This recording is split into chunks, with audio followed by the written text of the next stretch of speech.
Mokolomalo.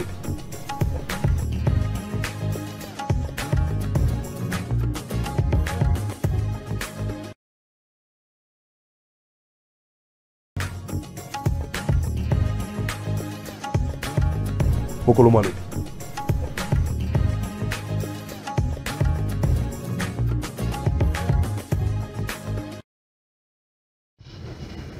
Bande Kobalandi, ya émission Balobeli Mboka, Mbote Nabino, Bisika, Bozouami, partout na République démocratique du Congo. Ngayi Wabino, Serge Mfwamba, Moulouba, ya Boinde, Moulouba Boinde, aye pona kusola Nabino lelo, Mayi Matali politique, poete na lobaka Nabino ete politique ezibile yo motonyo so asengeli kolia yango, poete soke oboyi kolia yango, yango ekolia yo yango moko poete tozali na mboka moko oyo tolukaka biso nyonso koyeba.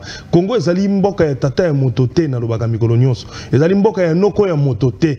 Ezali mboka ya tata mwasi ya motote, mama leki ya motote. Congo ezali mboka na yo ya ngai pe ya biso nyonso. Nde bongo tosengeli biso nyonso koyeba modele kani toko tambusaka mboka eye poete mboka eye ezala na limemia. Na lobaka toujours ete Congo démocratique ezali mboka kaka ya ndeko Félix Antoine Tshisekedi Tshilombo te. Congo démocratique ezali mboka kaka ya ndeko Martin Fayulu te. Congo démocratique ezali mboka kaka ya ndeko Moïse Katumbi Chapwete. Congo démocratique ezali mboka kaka ya ndeko Kamere te, ya ndeko Bemba te, ya ndeko Baike Baza ebele. Congo démocratique ezali mboka na yo ya ngai pe ya biso nyonso. Bongo mokolo mwa lelo bandeko na yambi moko ya bapaya ko asili ko ya azali très connu na monde politique ya République démocratique du Congo. Ezali bongo malana ya liboso a participé na kati ya émission et Balobeli Mboka nde bongo bandeko yambote Nathalie Sabino ye na lobaka lokumu ezonga ipa ya moto apesi bino na ngai pema na bomoi poete to bana kozala na isengo poete to bakukuta nsule oli boso na bitando ike kosolola na bosa na kate ko pese mbote na prophète Konde Polo Dominique pe équipe mwimbo ezali kosalisa ngai na mosala yeye bongo na kopese mbote na mopaya na biso mokolo mwalelo ezali bongo ndeko Nico Fay on a bengaka les chouchous de la population en matière ya libomo ndeko Nico Fay mbote na yo. Mbote mwana mboka Serge na PCP ba téléspectateurs ba ou internet nyonso ya tolobe ya Balobeli Mboka mbote et à la première fois nanga na Balobeli Mboka, mais j'estime que non. Pas la dernière fois. Toyaka non pas pour abrutir la population, Toyaka non pas pour insulter les gens, mais Toyaka mingi pour na kolakisa, pour na prélever température ya Mboka ou Zaïre Congo, parce que les loébi ngana komi kutu na point ya kobenga de mboka na biso République ya Zaïre, parce que ba pratique nyonso ya kala otobo sanaki na 1980 quelque 1990 quelque ezongi lisusu avec pompe donc on est na komi benga ngo République fantoche ya Zaïre, mais na koki ko s'en passer na rappel nationalité peuple il faut ayebake les lots to komi na 700 jours oyo cité na biso ya Bunagana et Kinda. C'est le lieu de le rappeler parce que na komi komona peuple balingba memaena ba distraction mususu oubliant que Bunagana cité moko et Kinda et Bunagana a été pris en sens ya symbolique. Et là Bunagana te ba Rutshuru parce que cité ya Bunagana et na kata territoire ya Rutshuru. Rutshuru nyonso tse Kinda pour l'information, il va éviter Rutshuru et l'équipe pays Luxembourg na monnaie.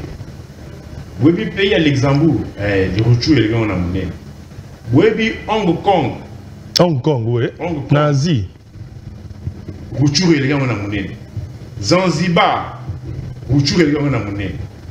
Alors, pour comprendre que c'est-à-dire, c'est plus ou moins 5200, 5300 km². Oui, Kindaki, malgré Bino na Kisasa, Awa, Bozaka Kamabina, na Komele, na ba voyage.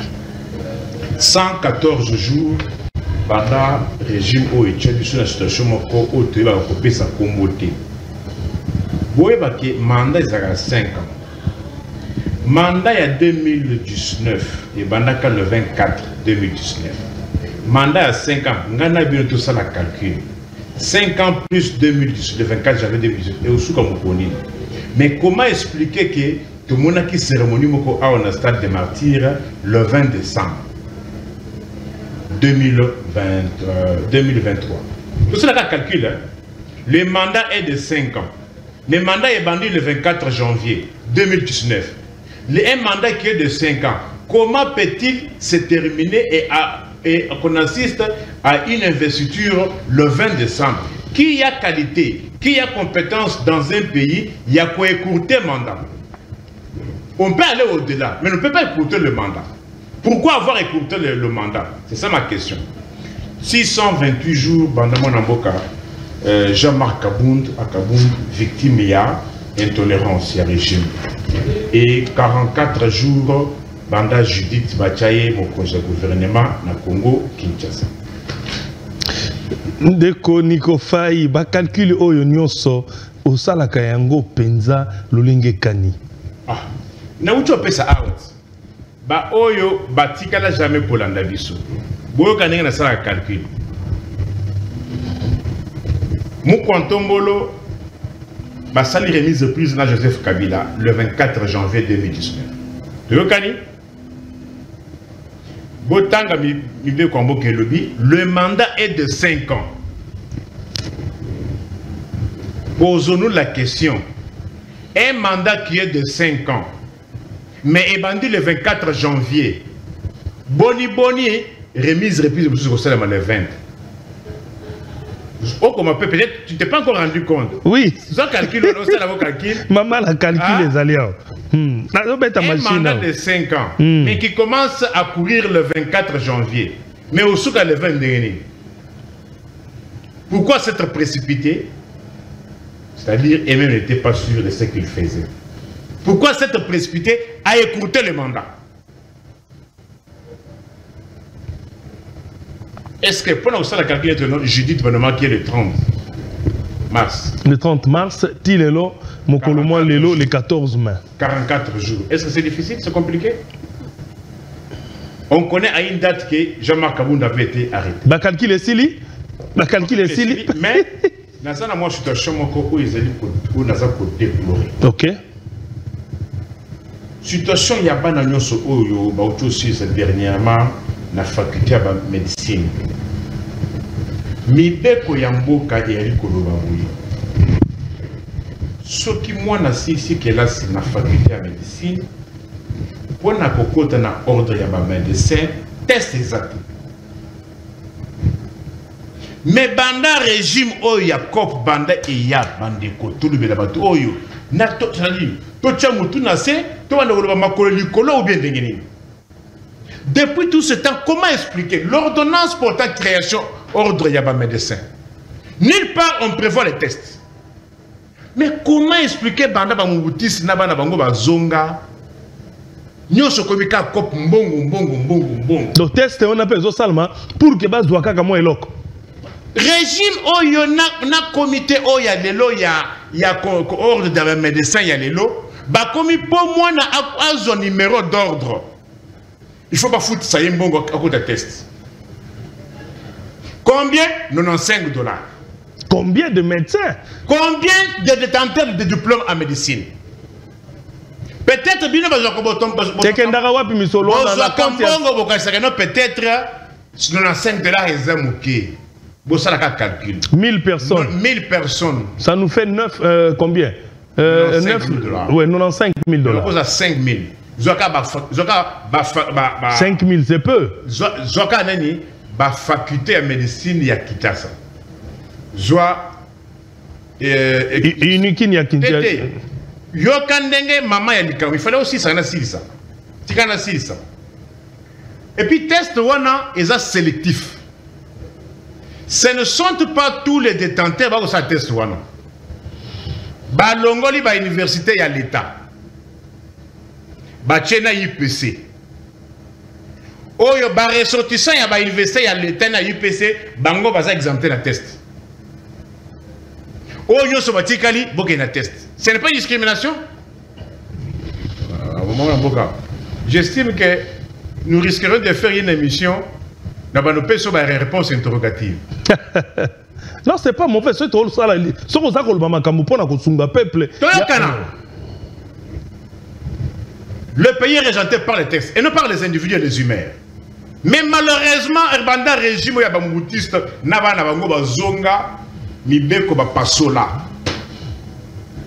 qu'on pose la question au président de l'ordre des médecins, en vertu de quel test, en vertu de quelle disposition légale,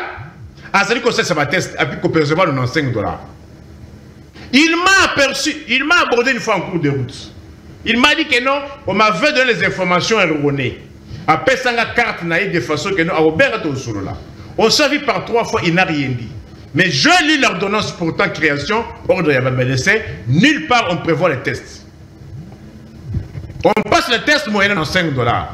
Et le test est sélectif, c'est-à-dire quoi? On choisit les universités. Unikino, Unilou, l'université à l'État, la UPC. En vertu de quoi? Y a-t-il un enseignement privé? Y a-t-il un enseignement public? Mais ce sont apparemment les mêmes professeurs. Ce sont les mêmes enseignants. Et d'ailleurs, chez les privés, ils privilégient ce sujet parce qu'on leur donne beaucoup d'argent. Allez à la faculté de médecine à l'Unikin. Quand est-ce qu'il y en a qui peut commencer? Quand est-ce qu'il peut se terminer? Mais alors, où est-ce qu'on est sérieux? Comment dans une université, un auditoire prévu pour 400 étudiants, mais il y a 2000 étudiants. 2500 même. Ils étudient dans quelles conditions? Où est la viabilité? Or, parmi les premiers critères, il y a la viabilité d'une université. Il y a les corps professoral. Il y a aussi les bâtiments. Les conditions dans lesquelles les étudiants étudient. Est-ce que dans un pays normal, l'UNIKIN, du point de vue infrastructure, bana wana batanga ka koleka bana université isimo kimbango. Bana yakini batanga ka koleka bana université ULK, batanga na ba conditions bien koleka bana bel campus. Les conditions, quand on dit viabilité d'une université, on voit les corps professoraux, on voit les bâtiments. Les bâtiments. Est-ce qu'aujourd'hui, les étudiants de l'UNIKIN, dans les conditions dans lesquelles ils étudient, c'est digne d'un étudiant de faculté de médecine? Sincèrement par là. On est Zimotuna, Totuni, et la ministre de la Santé. Bana Oyo, Bazali Kotanga na ba conditions difficiles. Les parents ne sont presque plus payés. Certains étudiants qui se débrouillent pour étudier. Mais moi, dans la salle 5 ans, ne sait pas étudier, 3 ans ne sait pas étudier parce qu'il y a un régime où il s'hélicoptère à tous les niveaux. Et les pauvres détenteurs, il y a un diplôme, bah saisir Conseil d'État. Bah saisir Conseil d'État a pas si raison. Mais malheureusement, pratique on est dans on s'entête. Ce qui est l'homme tout, à victime et à injustice. À quelle injustice? À saisir justice. Justice c'est pas s'il y a raison. Et qu'il n'arrive pas à rentrer dans ses droits. Solution est aux années. Bah, on risque de balabala. Sur la régime aux accatisés par la répression. Parce qu'ils revendiquent leurs droits. Je vis de visu comment on a réprimé dans le sang les pauvres médecins de l'État, de la République. Parce que bah réclamer droit na bango, parce que bah saisir Conseil d'État peut si bango raison, malgré bah acte n'y soit procédure, malgré bah itératif commandement, n'y soit wana les conseils conseils à de médecins ils ont. Dites-moi mon frère Serge, ce qui est là saisir justice, justice c'est sur raison, et que tu ne sais pas rentrer au sali. Ah. Mais on est comme jungle au Saganate. Et lorsqu'on est dans une jungle, la personne ne s'expose pas maintenant à toute tentative. C'est possible. Pourquoi on est arrivé au kamikaze? Parce que non, le tourisme à 10 jours dans les pays arabes, non. Mais ça va acte moto soit Suki. Le kamikaze, c'est un mot qui a une origine japonaise. c'est pendant la Deuxième Guerre mondiale, après que l'armée japonaise ait subi des revers face à l'armée américaine, il n'avait plus de choix. C'est ainsi qu'il fallait recruter 2-3 personnes qui au moins infliger, toucher au moins une cible américaine. Mais il n'y a pas de condition, les pauvres qui se sont sacrifiés pour étudier et qu'on les refuse de commencer d'avoir un numéro pour commencer à prester. C'était une parenthèse. Ok, merci vraiment Ndeko Nico Faye. Bandeko Nakanisa, Bino Moko Bouti Koyoka, Naipsaki Bino, Ezali Ndeko Nico Faye, Ezali un grand na domaine oyo ya politique. Kasi, tozonga mwa moke na sujet oyo toko sola mokolo mwa lelo, oyo Ezali kolobela bongo, nini ezako pekisa gouvernement ya Mama Judith Tuluka, te mokolo mwa lelo, oyo Ndeko Nico Faye, si a seli biso calcul, 44 jours après, le gouvernement n'est pas combimaté. Dès qu'on y faille, pour nayo, nandengo zali, zali inspecteur monene, yamayi makambo ya Congo. Et alors qu'on y les ali ko empêcher gouvernement et banakobima. Peuple ali ko tungi sangai, alobi balobeli mboka, monobeli mboka yebisa biso, pour nani gouvernement zali kobimate. Bamosusu bakomeli ngai na boîte aux lettres balobi ete gouvernement ezali kobimate parce que esengela ki basolola soki après négociation na bango na bato soko ya M23 nde bakoyeba kosala gouvernement d'union nationale makambo kilikili bato bakoloba na ebite Ndeko Nico Faye selon banquette na yo selon mboyebi na yo eloko nini ekosala ete gouvernement ya Congo ezala telero na kati ya mai. D'abord, Ngaï, personnellement, n'a pas reconnaître Yangote. Parce que quand vous parlez d'un gouvernement Oyo et Uchi Namaponemi Yamape. Gouvernement il faut la ici na Parlement. Mais chez nous, en droit, nous disons c'est-à-dire quoi? La fraude corrompt tout. Ba Oboko Benga va député nationaux. Ba Oboko Benga va député provinciaux. Magnène. Na maponam. Maponam wapi. Et ça va une date née. En décembre 2023. En quelle date? Ah. Mais c'est vrai que les dates sont d'une importance très capitale en droit. Et ça, Mikolomi ça.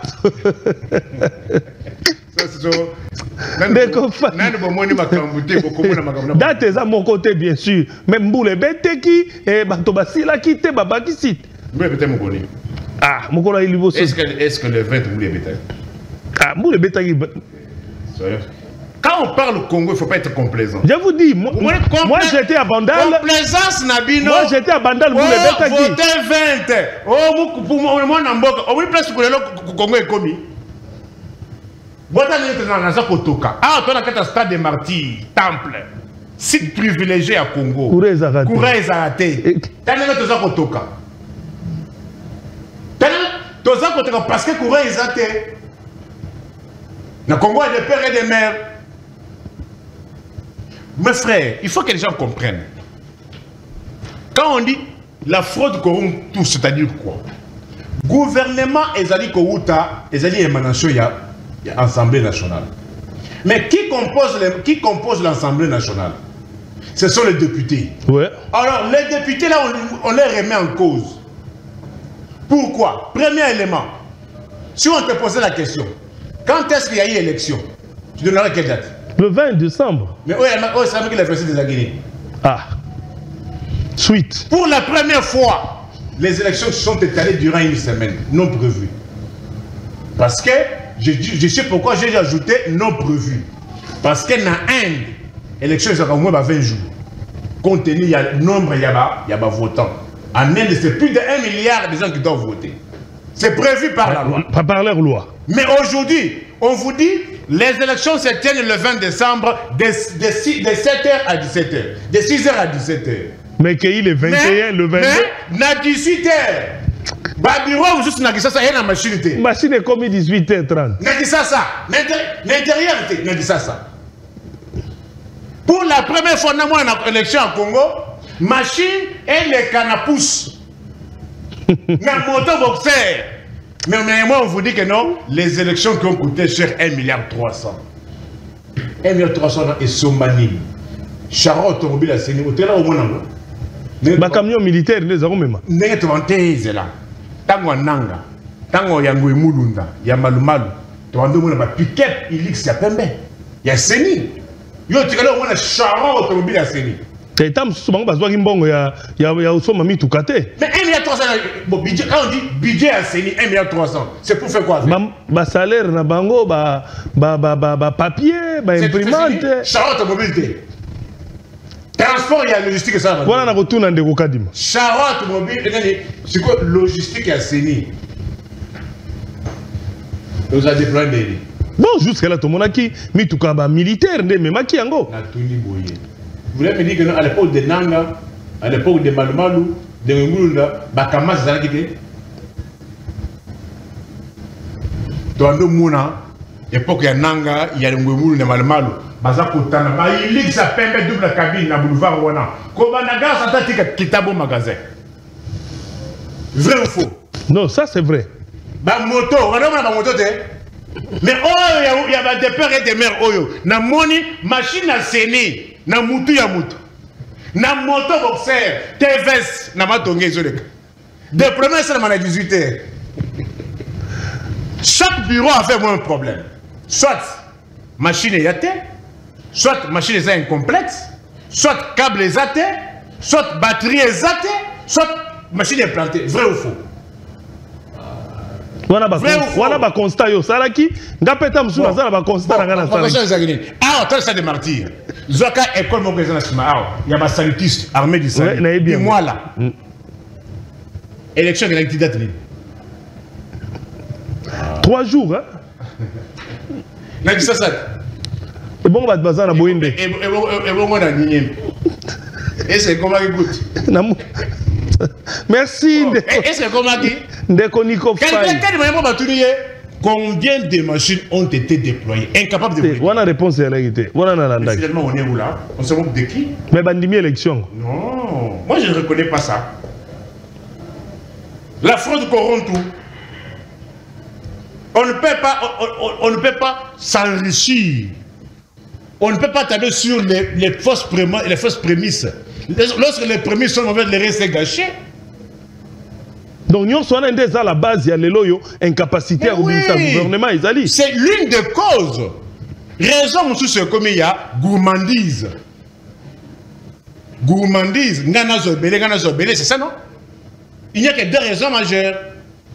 Ils connaissent les vérités que, ils se sont distribués. Mais il y a le peuple. Et la victime, c'est le peuple. Et quel peuple aussi? Moi, je pense quelque part, les mêmes peuples ont aussi une part de responsabilité. Moi, je ne pouvais pas penser, moi, que peuple, on a ram. Bon, régime, il y a quand même Maïgod. Vous savez, Maïgod arrive. C'est sous ce régime, hein? Le seul pays au monde où il y a la Banque mondiale. Où il y a la Foutamate. Congo et Moukontombolo. Tu reconnais cela? Plus de 350 millions de dollars. Et il y a, mais là, il va te foutre à mater. Mon régime a tombé 480 millions de dollars. Il y a un programme à 100 jours. Et Kenda Milinga. Mon bateau Covid, tu vas foutre à mater. Francophonie, ah, toi, la cité pourquoi la francophonie? Oui, d'ailleurs mingi. Ah, si tu as francophonie.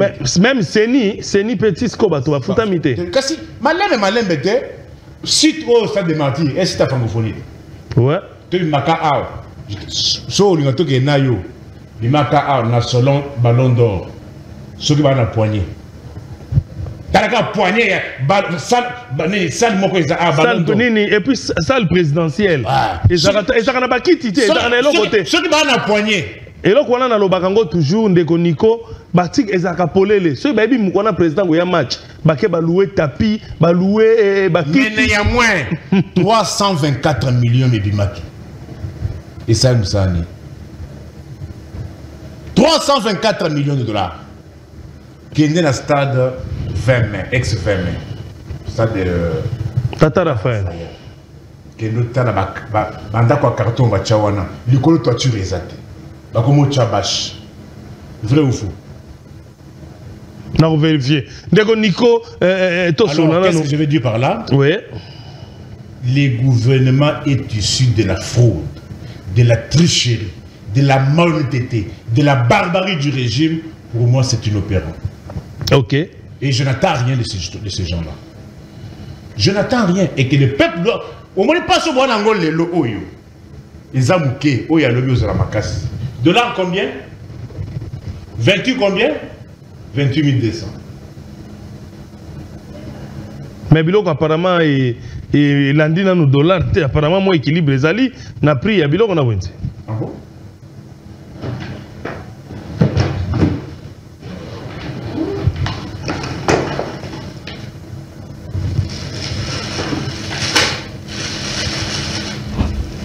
un régime oyo et yaki écoutez 4 pampers oyo pampers ouais pampers 4 pampers 500 francs et le bakiti c'est comme 3 pampers 1000 francs ba maman beli ba lobi to lingi tozo le système akala ba couche ya ba bilamba ya maputa combien ont la possibilité de s'acheter 3 pampers pour 1000 francs au jour avec bas salaire de honte et ce salaire là arrive comment à compte-gouttes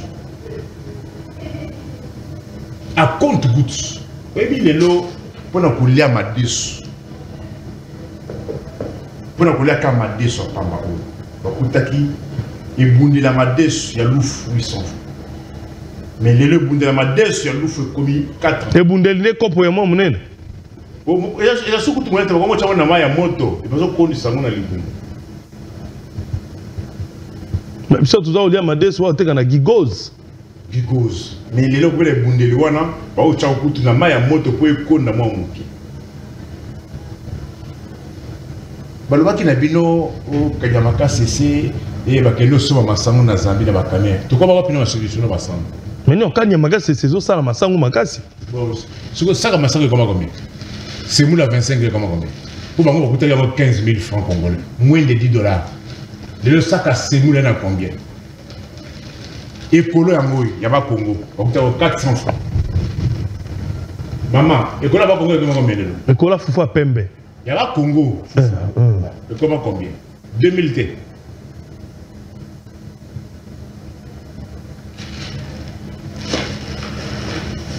Bakutaka Makala 200 francs.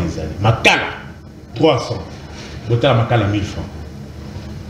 Et au cours là, Mamadé souté. Mamadé souté. Foufou, ma moto kudo Mamadé souté.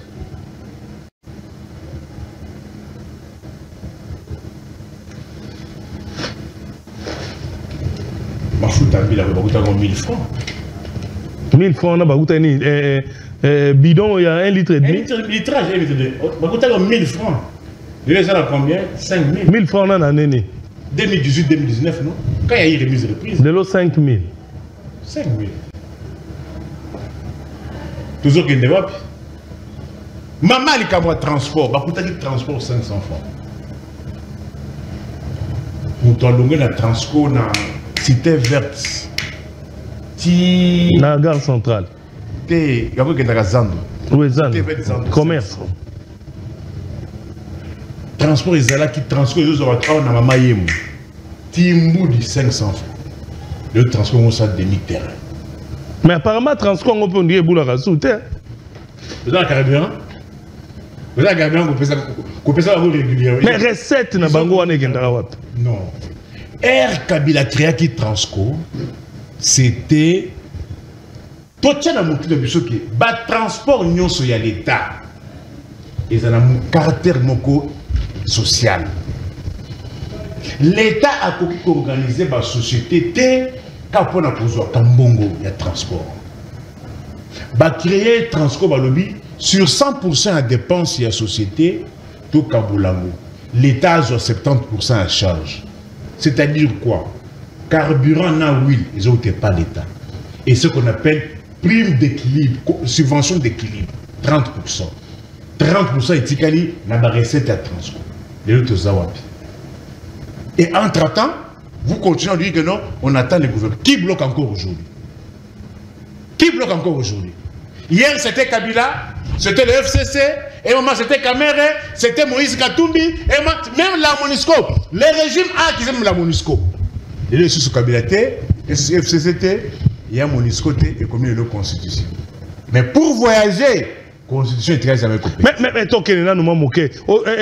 Assemblée nationale, Nakanisa Makambo, Izali Koyokana, Leloyo, Pepe Mbosso, Andimi Kozala, deuxième vice-président et assemblée. Yé Motaouta Kozala, président et assemblée nationale, Kassia Keiko déposé candidature, Yé Moko, Andimi Auzonga, deuxième vice-président. Et là, on a pour en tant que bon politicien, est-ce que Koiko Sani Mana modèle ou tout est possible avec ces régimes. Tout est possible. Qui ne vous dit pas que non, moi, je peut-être aussi soutenir? Mais de la présidence, il y a assemblée, comme deuxième vice-président. Mais est-ce que quand tu es dans le bureau et l'Assemblée nationale, tu as un rapport dernièrement de 2021 à 2003, en Parlement est dépensé plus de 1 milliard de dollars. Oui. Est-ce que vous avez ça? Et Sali Penini. Et Sali Penini. Et qui a géré ça? Ce sont les présidents, non? Ce sont les Mbosso, ce sont les Bahati, non? Oh, Bahati, Lelo. On a IGF faisant la droite. IGF, c'est un instrument, je voulais dire, non? Ne croyez pas à cette histoire-là. C'est une histoire du régime pour intimider les faibles et ceux qu'on estime adversaires. Yo sera IGF à ça, Cour de compte, à ça, le Bakuna. On n'a plus de justice, on n'a plus l'État, on n'a plus le même pays. Nous sommes dans une histoire sans forme. Tu trouves ça normal dans un pays où il n'y a pas eu de défilé d'indépendance durant tout un mandat? Est-ce que tu as un défilé d'indépendance, Ressources?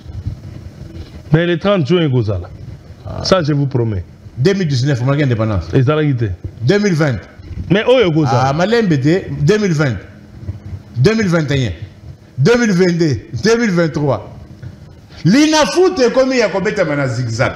Vous voyez bien, il y a eu des éditions, il faut t'imiter. Mais il y a moins, le Parlement a pris plus de 1 milliard. Et ça, la Moussanine. Et vous pensez que non, Mbosso qui a goûté ou a moni ce qu'il y a à Kolinga Kotika? Est-ce que ça, la loi, mon côté, le Parlement pas voté, ou c'est pas si population a mandat, mon 5 aussi? Est-ce qu'il y a même été beaucoup plus dans la loi, dans la production des lois? Est-ce que durant ces régimes, est-ce qu'on a travaillé pour le peuple congolais? Les deux secteurs qui ont marché sous ce régime, il y a qu'un secteur, il y a voyage, tourisme, il y a secteur, la photographie.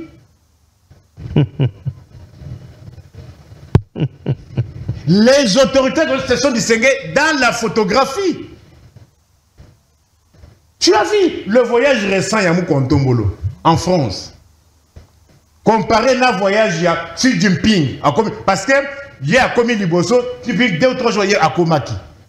Xi Jinping a quitté Moko. Mais quand vous comptez est arrivé, Tala Ribambel a battu Nassir. On ne sait même pas qui était officiel, qui n'est pas officiel, n'a pas Ngoulou Nakati.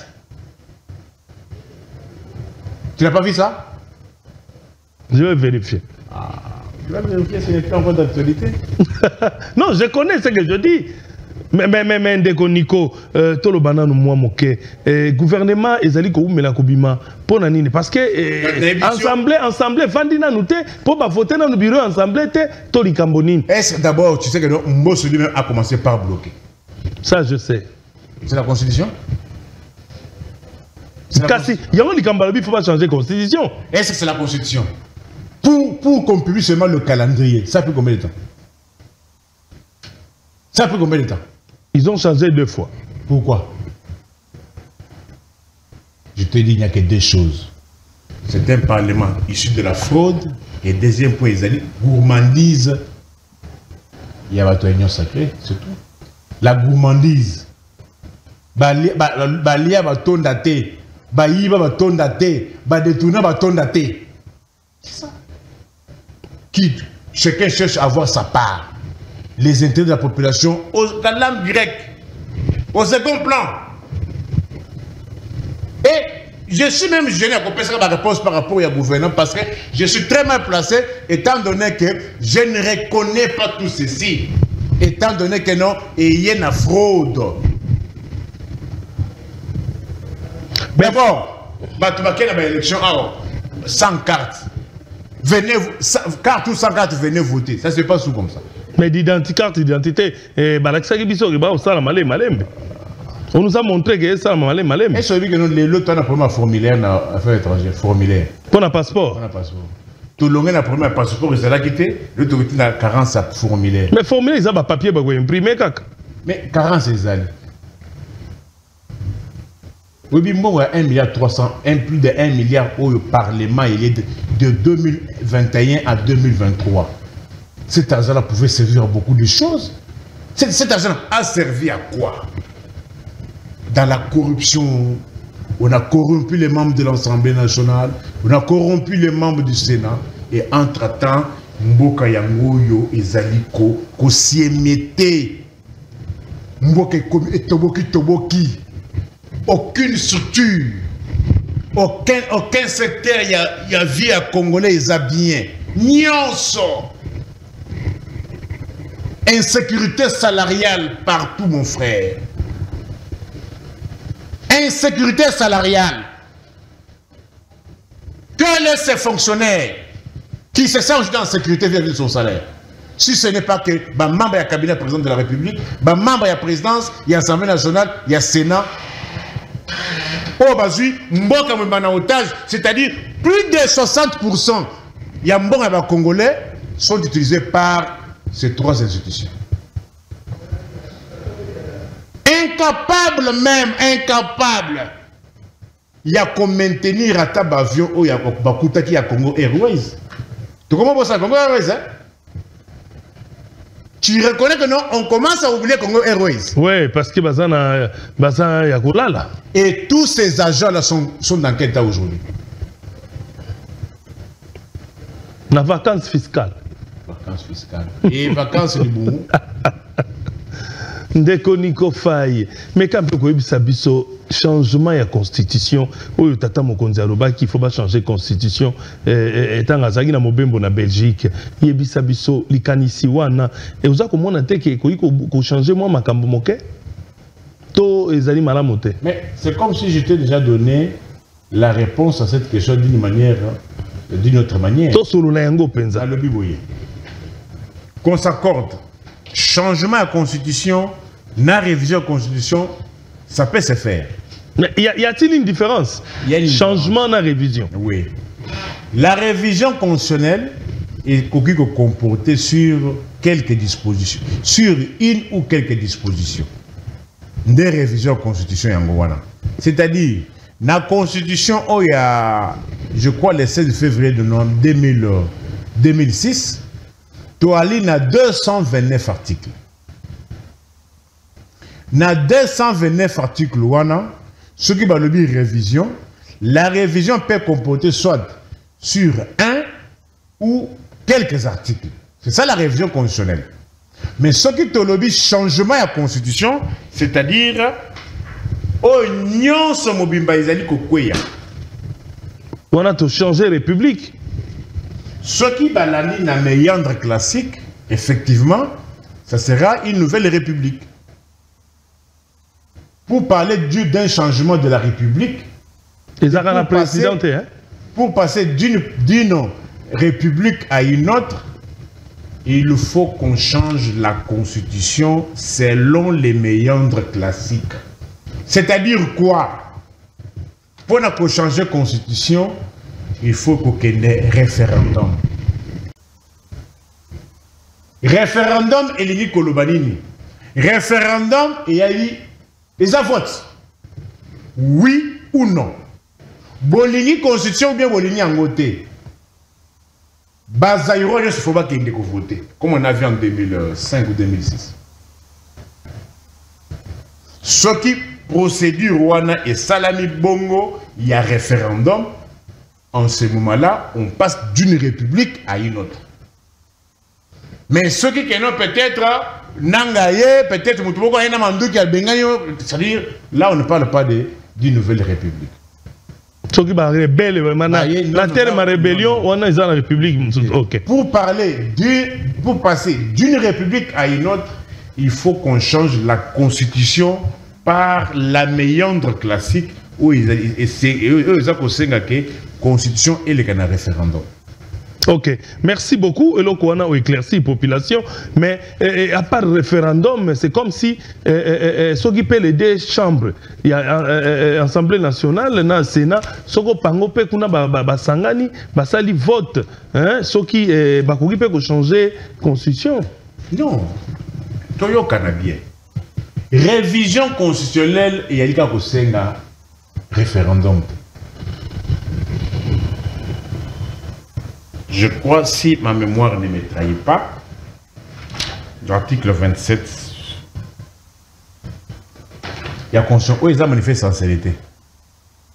Article 27. Rapidement, pour te remonter Nasuka, il n'est pas tout Congolais a le droit d'adresser individuellement ou collectivement une pétition à l'autorité publique qui répond dans les 3 mois. Nul ne peut faire l'objet d'incrimination sous quelque forme que ce soit pour avoir pris pareille initiative. Pour arriver à une révision constitutionnelle, Yonga, président de la République, Premier ministre, gouvernement s'appelle, peuvent le faire. On peut changer quelques articles.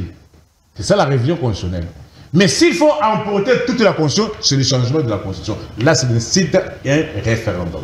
Dès qu'on y a un motomoko la bina tunayo, ozali na parti politique ni actuellement pour bakomono le société na makambo etali ba parti politique oyebisa bango ozali na parti ni actuellement. Je me suis retiré des partis politiques vers les années 2011. Dans le Bina Congo, en réalité, on n'a pas de partis politiques. C'est un appel que je lance encore aux bienfaiteurs qui va la procès à Congo, va financer. Bisoto, ça colloque moko, n'a pas spécialiste en la matière, va politologue. Tout le concept où ils allaient na Congo, na logo un parti politique, parce qu'en réalité, il n'y a pas de parti politique au Congo. Au sens strict du terme, il n'y a pas de parti politique au Congo. Qu'est-ce qu'on entend par un parti politique? Un parti politique se définit comme étant une organisation de gens réunis autour d'une idéologie pour la conquête du pouvoir. Ok. Mais malheureusement, chez vous, on ne se réunit pas autour d'une idéologie, on se réunit autour d'un individu. Ou autour d'argent. D'un individu. Vous voyez, ce n'est pas ça l'UDPS. Qui est le président? Actuellement, président Zate. Pourquoi? Ah. Non, va posséder dans le vote. Vous avez congrès à Ouad. Bon, alors, où est le président? Allez au MLC. Président Zara. Attention à ce pays, quand il y a un président.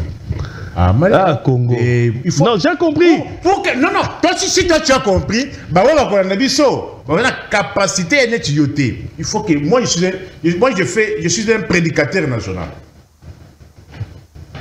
Pour que vous puissiez comprendre certaines choses, il faut aller à l'aide des exemples. Allez au MLC. Bemba fait combien d'années à 10 ans. 10 ans. Il y a eu des remplacements là-bas? Non, non. On a attendu qui?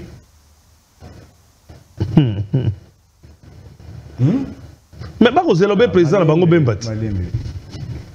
Est-ce que là, on s'est réunis autour d'une idéologie ou autour d'un individu? Ah, c'est clair. Qu'est-ce qui est clair? Non, la réponse est claire. Non, est-ce que l'opinion a compris? Non, pas que le président Bemba Zongue, c'est quand même. C'est ce que je te rétorque. Est-ce que dans ces conditions-là, les gens sont-ils réunis autour d'un homme ou bien autour d'une idéologie? Mais tant que on a des statuts dans Bango. Un statut à partir dans Bango. Que notre président parti est dans un président de Bela Nibela. Et avec ça, vous appelez ça parti politique? Parce que je viens de vous tenir le parti politique.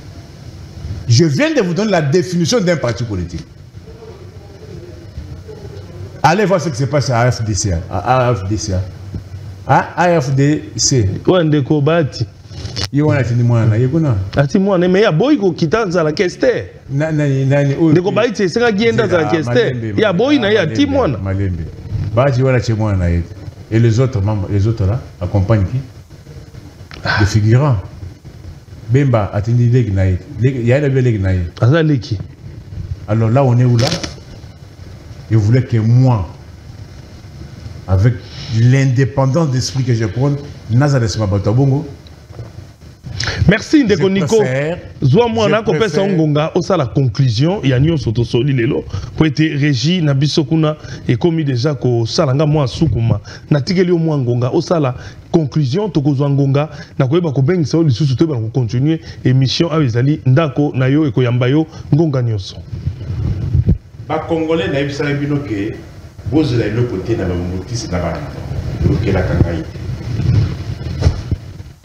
Lelo Congo ezawapi, Zaire ezawapi. Bo tangelanga secteur moko o ba tokolo ba tonté ça va quand même. Lelo 8 familles sur 10 bakana ba buibui. Buibui e wapi? Oui, buibui e ko mamoto. Comment compenser? Expliquez les Cambo bien.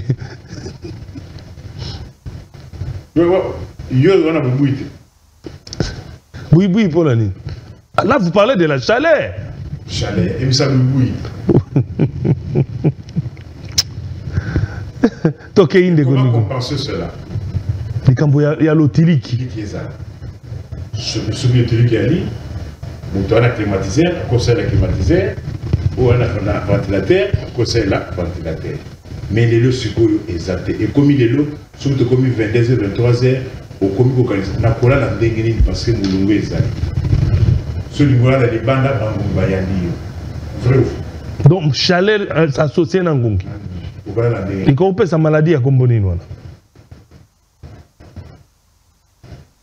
appelons ça malaria. Nous appelons ça malaria. Dès qu'on y co.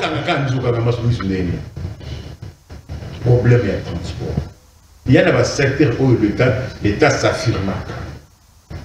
Première ligne, il y a un Kinois, parce que le transport.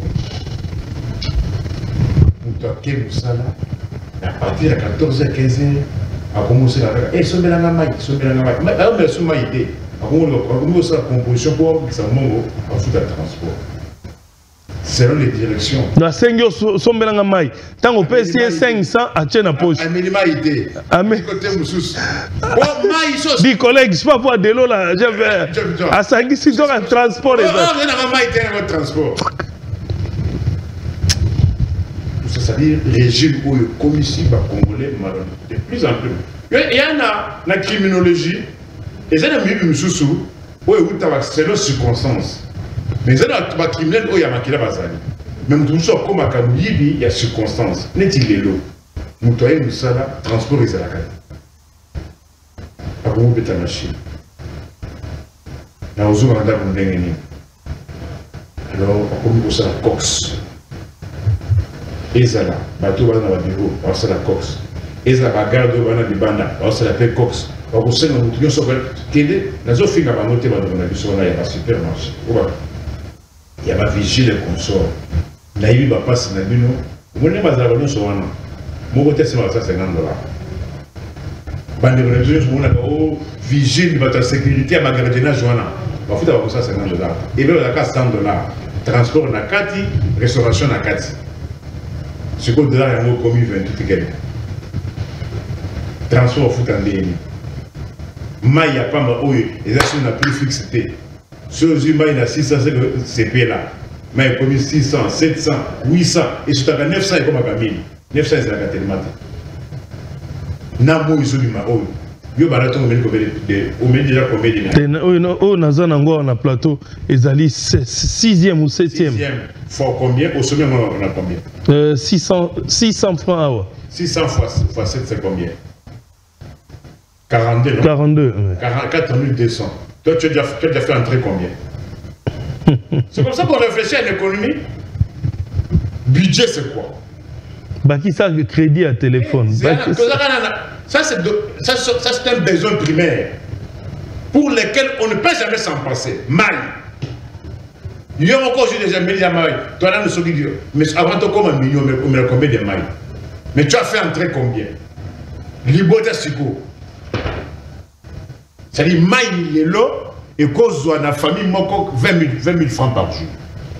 Mais comment récupérer les 20 000 francs là? On a Maïka. Est-ce qu'il y a un sokola? Est-ce que Bimaka? Ni tété va forage. Forage, quand on a forage, les sous sont nos ongles. Il y a forage et il sac. Et quand on forage, est-ce que ça l'a mis? Oh, non, c'est pas forage, pas privé. Non, mais quand tu dis que privé, pourquoi ça va forage et bénéfice?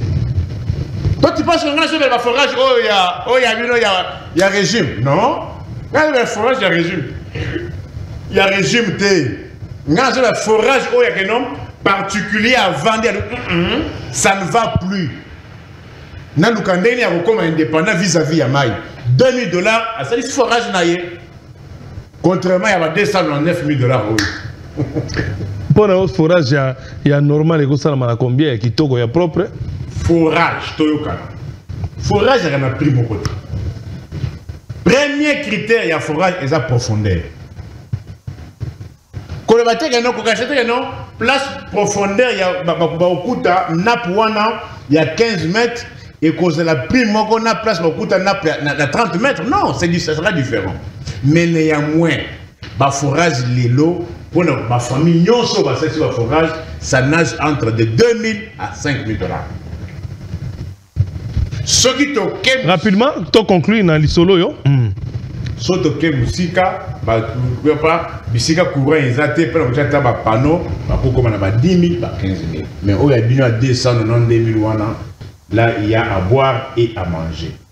Neti l'élo, je vous dis ce qui. Tata savon oil. Ils ont 180 francs. Mouna. Le commis 500, 600 sur les autres. Au moins, il y a major et à la police, major et à l'armée. Où va vous foutre 310 000. Ok. 310 000 $, 310 000 francs. Ok. Tu en as combien? 300, c'est plus de $100. 100 $. Loyer au filaté. Ok, merci Ndeko Nico nakanisa esengwe tondi na mitema na bandako ya bato basiri kolanda yo vraiment invitation on a benga ki ezalaki parce que population ezalaki na posa amona yo pe na kati émission balobeli mboka na kotalisa na bino nyonso boko tala biso na Équateur boko tala biso na Mbandaka na Kasai boko tala biso sikasikawa na Businga na Bwende bozana na Lisala bozali partout na Bandundu bozali awa na du côté à Chopo, partout dans la République démocratique du Congo. Mandeko na biso ya Paris, en France, Botal na biso na Nzela ya Canal Plus, Mandeko ya Belgique, ba pays nyonso oyo ezolanda biso na Canal Plus, émission na bino balobeli mboka yangoyo, lelo na mbela ki bino ndeko Nico Cash, ndeko Nico Faye, merci mingi, ndeko dimaki ko ya na invitation, peuple ya sengi na o merci mingi pour na invitation na ndeko selaki ko dima yango. Bongo bandeko to komi na suka ya émission na biso na kosili saboité sans qu'il n'a remercié bandeko yo ba accompagner ki ngai pe ba mesana ko accompagner na kati ya émission yé na kobosana te ba ibaza kuna na régie na kobosana te ndeko Buba Lutadila oya azali wana na bosanité ndeko Pams Biega pe oya sala kanabiso toujours ensemble na le DT Wilson bandeko nyonso kuna na nzela ya Molière na bosani binote lokola ndeko Benjamin Bonza na bosanité DJ Lutadila na Molière na bosanité nani na bosani ndeko Ted pe ndeko nabiso mususu Bodrick kia Vento na ba cameraman nabiso wana to sungana télévision bino pe na bosani binote na ebiete émission ezali ya bino yanga ipe ya biso nyonso yango wana na ko senga na bino ete bino nyonso bozana posa ya participation à émission na ebisa kamuna lobby awa topimela ka moto te moto nyonso ani ko participer na émission au osengeli kaka kubenga na numéro ndenge bomesana kubenga opesi biso programme na yo tokoyeba biso pe lolenge nini toko sala po ete toyeba ko sala émission et eleka malamu po ete ngai na bino tozala ensemble. Bongo na kosenga merci na José Fret Mosolo Mbongo balobi José Fret Mosolo Mbongo agence ya fret na niveau ya Luanda ba conteneur kota Luanda tebima Kinshasa. José Fret Mosolo Mbongo mobali ya Kunga Kati États-Unis. Merci na ba congolais nyonso nzamba ibana kobatela bino ngai na bino tokutani bongo mokolo malobi. Merci na Louise Nkoyi na kuna na Belgique. Allez buto ela munabino allez tokutani na bino mokolo malobi.